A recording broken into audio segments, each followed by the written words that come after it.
That was a thing, by the loosest definition of thing.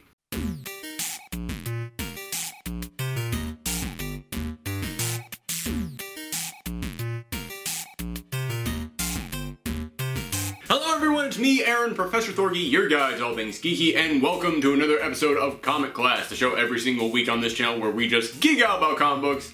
And listen, this week, I was actually planning on talking about the ending of Clone Conspiracy, just giving you my thoughts on that entire event. But recently, I made a video talking about how many events Marvel is making and how they're just making too many darn events. And if you want to know whether or not Marvel is making too many darn events, I am interrupting my coverage of the last Marvel event to talk about the Marvel event that just ended today. Oh my god! Okay, yeah, so Inhumans Vs X-Men wrapped up today. The final issue came out, and I didn't know it was going to be the final issue. When I went into the back room at my comic book store to read this issue, and everybody kept telling me, oh yeah, it's the final issue, it's finally here. I went, no it's not. This thing is going up until issue number 8. And then everybody told me, no, it ends at issue number 6. Am I crazy? Wasn't this going to be an 8-part series? I mean, even if I'm counting issue number 0, 8 parts would still be up to issue number 7. Am I wrong about this? Maybe Marvel has just put out too many darn events that I am now confusing facts about one event with another one. I don't think I'm doing that too much because I'm still pretty sure that Civil War II ended with Devil Dinosaur fighting aliens. So, oh god, how weird is it that Monsters Unleashed is going to turn out to probably be the best out of all these crossovers that they're doing right now? So yeah, as I was saying, I did not think that Inhumans vs X-Men was going to end on this issue, and I gotta be honest with you, I don't think Jeff Lemire and Charles Soule thought that either. Those are the two guys who wrote this whole event, and this final issue is so rushed.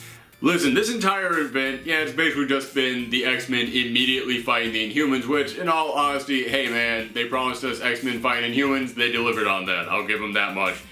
But this entire event has just been that, but at least there was kind of pacing, at least the story was kind of developing. This final issue, it's bam, this guy shows up, bam, this is resolved, bam, they talk about this, bam, the Terrigen Cloud is gone. By the way, I'm going into full-on spoilers on this one if you can't tell. But yeah, bam, that happens, and then it gets to, oh my gosh, that's all happened. What's going to be the fallout of this? The fallout is like 2 pages of Medusa just going, yeah, well, you know, we'll figure out something. Hey, I'm back together with Black Bolt now. It's like, all of this just wrapped up in Medusa going, yeah, you know, I'm back with this guy. Yeah, it's cool. All right, fine. But okay, before I get into any more details on this final issue, let me just talk about this event as a whole. As I said, it's pretty much just been fighting this whole time, but there wasn't even really a whole lot of that. It was pretty much just the X-Men attack the Inhumans, teleport them all away, and then that was kind of all the fighting except for one throwdown between Colossus and Gorgon, and even that was kind of a little bit anticlimactic. And then there actually was a pretty good scene between Mosaic and Magneto. I gotta admit, I kind of dug that moment. But aside from that, there was really like no confrontation up until this final issue. This final issue was all the fighting, and then it eventually just turned into everyone fighting against Emma Frost and Magneto himself was just being mind controlled by Emma Frost the whole time, so that didn't even really totally count. So, you know, I'll say this final issue and the first few issues that had some good action, but aside from that, yeah, there really wasn't any depth. There was nobody really sitting down and talking about stuff, and I said when I talked about the very first issue of Inhumans vs X-Men, in which B said, hey man, Terrigen Mist is going to cover the entire planet. That's it. It's going to just saturate out into the air. Mutants will not be able to live on this planet anymore. I'm confusing the two at this point, goddammit. Alright, but he says that mutants will no longer be able to live on this planet. It will kill us all instantly.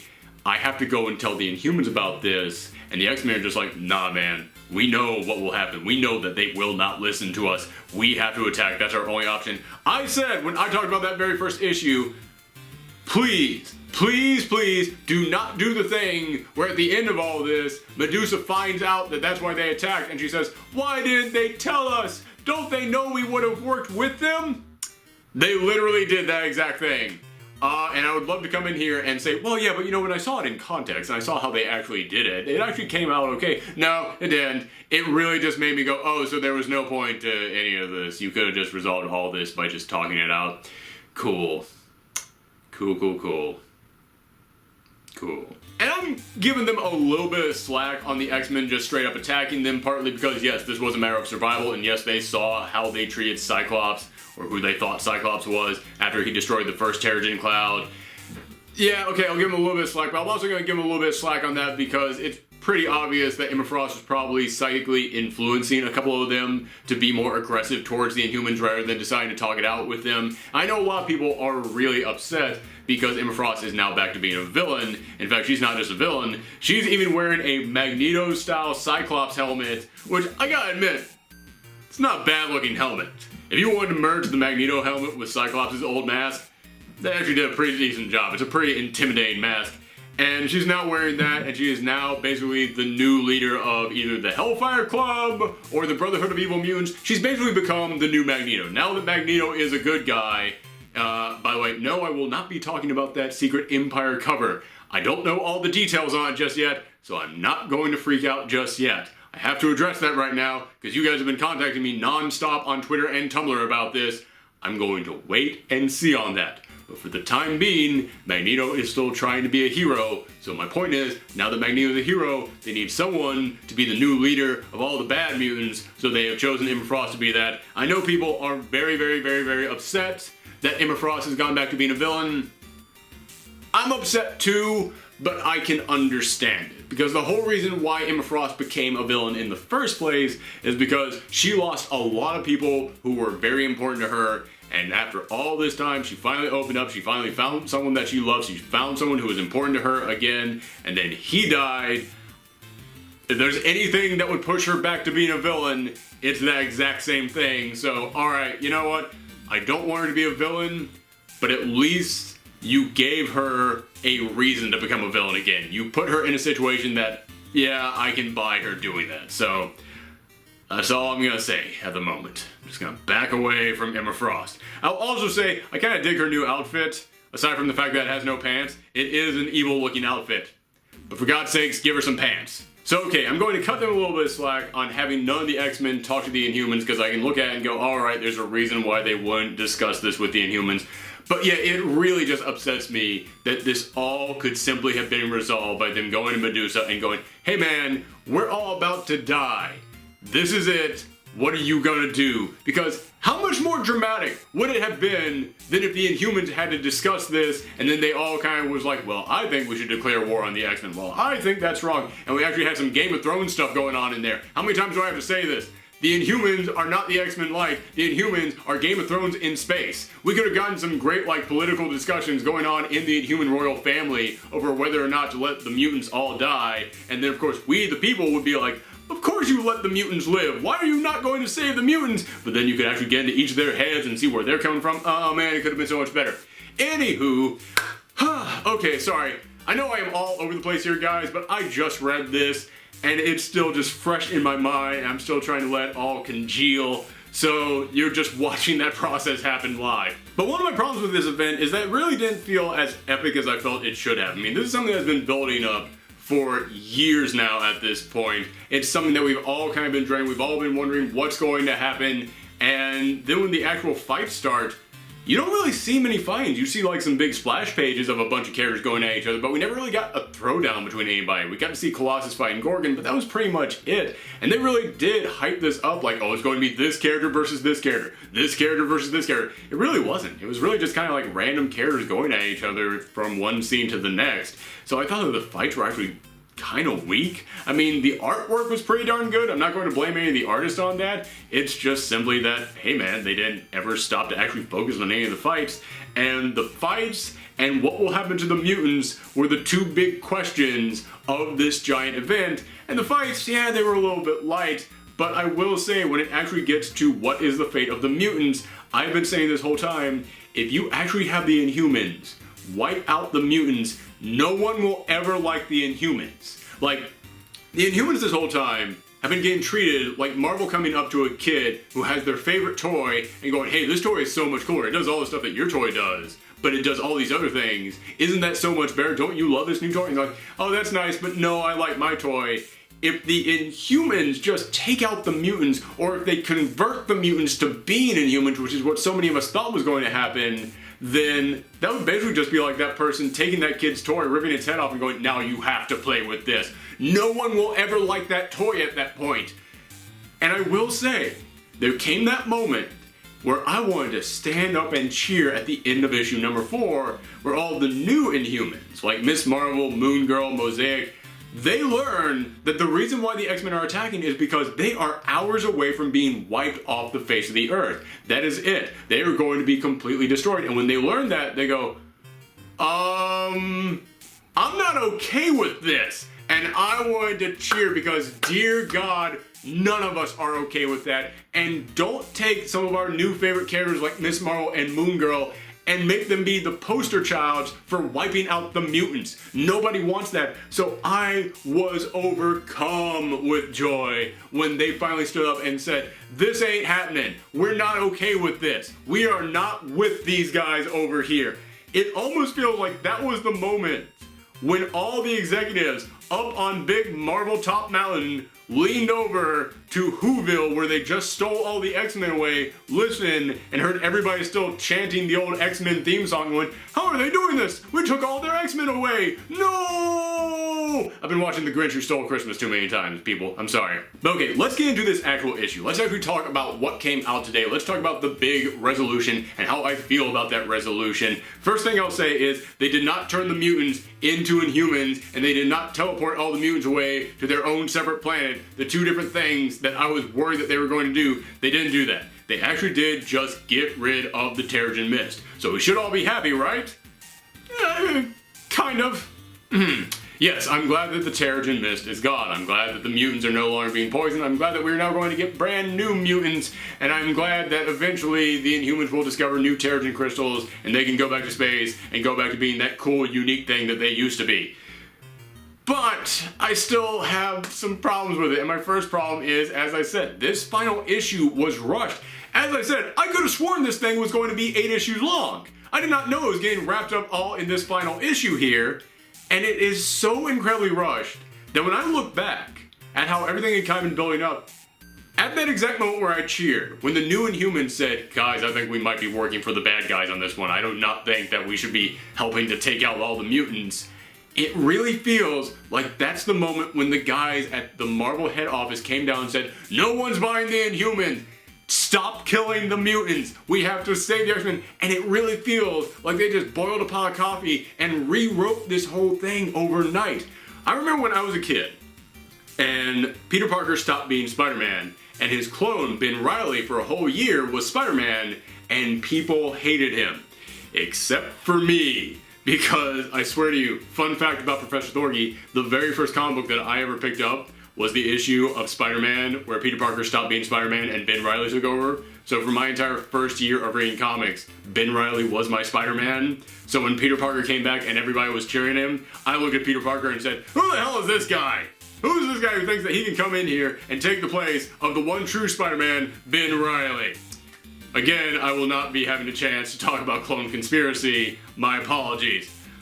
But I'm bringing this up because when that happened and they said, okay, no one is liking Ben Reilly, we have to get Peter Parker back in here, they actually apologized for Ben Reilly by putting out a one-shot called 101 Ways to Kill a Clone, in which it was just the guys in Marvel's head office, all the writers who worked on this, all the editors, and it was just them in a comic book at a table going, people aren't liking Ben Reilly.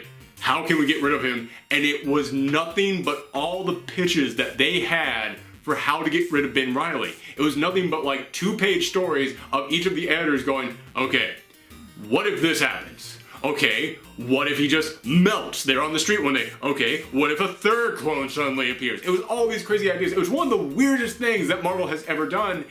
And as I was reading this final issue of Inhumans vs X-Men, all I could think was, there's an alternate reality where they're putting out a 101 Ways to Not Kill the Mutant storyline, where they're going to put out an issue in which it's just them saying, okay, we realize we screwed up. Here's all the ways that we tried to resolve this final issue.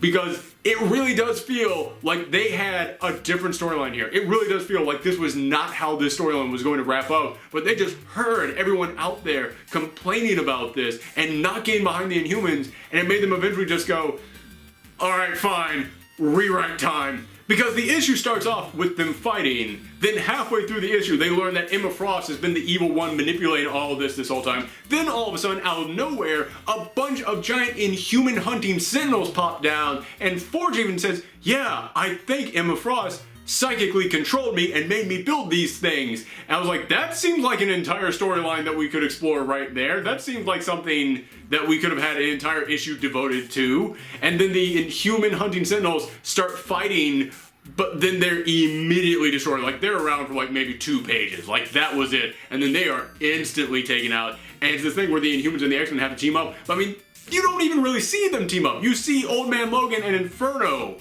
exchange dialogue for like 1 panel, and that was it. And then Moon Girl goes up to Medusa and says, yeah, listen, you have to get rid of this cloud. It's your decision right now. You know the history of the Inhumans. It's up to you to decide whether or not the mutants die. And then she just instantly presses the button and boop, Terrigen Cloud, all gone. It really is just like they went, oh, we have to fix this now, resolve everything, just make it all happen. Just forget whatever we were going to write. We have to fix everything right now, because it really feels to me like we were going to have an entire issue of them fighting. Then it all gets to that point where, like, at the end of this issue, the Terrigen Cloud gets destroyed, and then they go, okay, we can work together. And then Emma goes, no, we have to take them out. And that's when the giant the giant Inhuman hunting Sentinels come in. And then the final issue of this would be the Inhumans and the X-Men having to team up against these giant Super Sentinels, and that would be the whole issue there. And then you would have a couple pages of resolving everything, because the couple pages that resolve it here, they don't really resolve everything. I mean, anything at all. Because, like, in the very first issue, Beast gets imprisoned by the X-Men because he wanted to go and work with the Inhumans, and they're like, nope, we're not doing that. Sorry, we're gonna knock you unconscious. We're going to put you in a little jail cell. You are going to be locked there. And then at the end of this, when they go and free him, they go, yeah, we're sorry that we did that, Beast. And he goes, well, we're all still alive, so I guess everything worked out. That's literally what he says.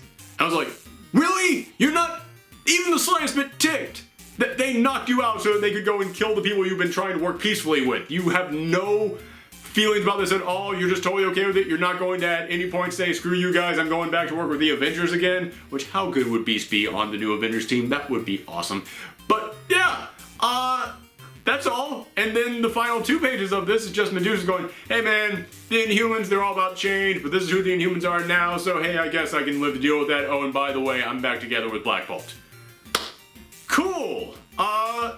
It really kind of seems like we got cheated there. Again, don't get me wrong, I am so glad that the mutants are still around. I'm so glad we're going to get new mutants out there. I'm glad that they're going to start focusing on the X-Men again. I'm glad that they didn't teleport them away to some strange planet or some alternate reality. I'm so glad that we are going to get the X-Men back in our lives and they are safe and fine for now. But it does kind of feel upsetting that it was just the Inhumans that came in here and saved the day at the end. Don't get me wrong, I understand they're wiping out the thing that creates more Inhuman. It does mean more to have an Inhuman decide to do that rather than have an X-Men do that, because then there would still be all these problems between the Inhumans and the X-Men. So I understand why it had to be an Inhuman that did that. However, the fact that it just kind of ends focusing on Medusa and focusing on her getting back together with Black Bolt, which is something that this entire event had not been leading towards at all. Like, it hadn't really been hinted at anywhere in all this that I can remember. It just kind of seems like they were like, yeah, remember, we're the good guys in this. The X-Men, they attacked us rather than talking it over. And Emma Frost, she turned out to be the villain of this whole thing. But the Inhumans, we're the ones who sacrifice things to save the X-Men. It's like, you've been killing off the X-Men for over a year now. Don't ask me to feel good for you right now. It's not time yet. Give me a couple of storylines focusing on you guys going off doing your own thing. Then in a couple more months, then I'll be ready to love again. But for now, I'm still kind of mad at you Inhumans. So yeah, as I said, I'm really sorry that this entire reaction video has just kind of been me rambling and jumping all over the place, but I was really expecting something bigger, and I don't mean that again as in like wiping out all the mutants or making all the mutants Inhumans. Again, thank God they didn't do that. Kudos to you, Marvel. However, yeah, it was just kind of all like, alright, quick, resolve everything, push instant magic button, me and Black Ball are back together, yay, Inhumans are the winners in the end. It's like, okay. So this is how it ends. I was expecting something bigger, that's it. I was expecting, and it's not like big things didn't happen. Because, as I said, giant Inhuman hunting Sentinels come down out of nowhere, the Inhumans having to team up with the X-Men to fight them, the Terrigen Cloud gets wiped out, the Queen and King of the Inhumans reunite. These are all big things, but they all just happen so incredibly quickly that just kind of feels like it was all just thrown out there. It's like, enjoy, come on, we got in this thing. We got the next big event to plan for. Secret Empire is in like a month. Alright, those are all my ramblings. This is probably the most incoherent video that I have ever made, and boy is that saying something. So I apologize for that, but I just had to get my thoughts out there, guys. But thank you very much for watching this. Let me know in the comments down below what you thought of this event, because I'm going to be real interested in knowing that, because I don't know how you guys are going to feel about this event. I don't know how I feel about this event. But thank you guys, and come back for my next reaction video to whatever the next event is, because you know that there's going to be another one. Thank you guys very much. Come back next time. Bye.